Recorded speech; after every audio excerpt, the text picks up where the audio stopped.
Magandang araw sa lahat. Isa sa mga panganib na harapin natin sa mundong ito ay panganib na gawa ng kalikasan. At tandaan niyo po, ang Pilipinas po ay isa sa suki ng napakaraming bagyo. Tayo po ay may 20 typhoons a year na dumadaan sa atin. At alam niyo ba, halos 30% doon ay mapanganib at malakas na mga bagyo. Katulad ng nangyari sa Ondoy, sa Sindong, at saka sa Yolanda. Alam niyo po, pwede naman sana hindi tayo tatamaan ng malalakas na bagyo na yan at hindi tayo po apektado kung tayo ay palaging handa. Lalo na kung ang ating lugar ay mabababa na prone tayo sa baha. Kasi pag may bagyo, ang epekto niyan, pwedeng may landslide, pwedeng baha, at other effects na pwedeng tatamaan ang pamilya natin. Kayo ba ay nakikinig sa mga abiso ng ating DOST Pag-asa? Kayo ba'y nagbabasa o nilike nyo ba, pinalo nyo ba ang Facebook ng Pag-asa? Baka Friendster pa kayo. Char! Kami po mga millennials,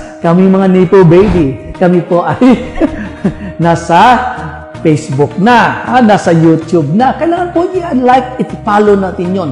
Yung mga NDRMC na yan, LGU na yan, DOST na yan, para aware tayo sa panganib ng ating harapin. Tandaan natin, may Hazard Hunter PH, ha? Doon mo malalaman anong panganib na harapin ng ating lugar. Doon sa Hazard Hunter PH, nagkaroon ng assessment kung ano ang pwedeng tatama na bagyo at baha doon sa lugar na ating pinagkakatayuan. Bawat pamilya dapat palaging handa.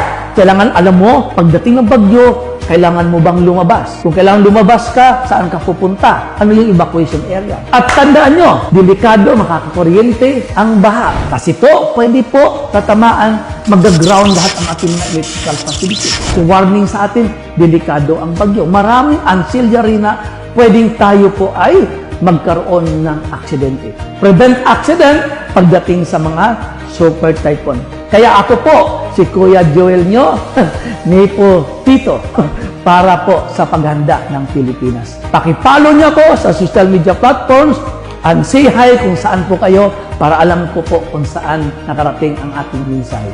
Maraming salamat.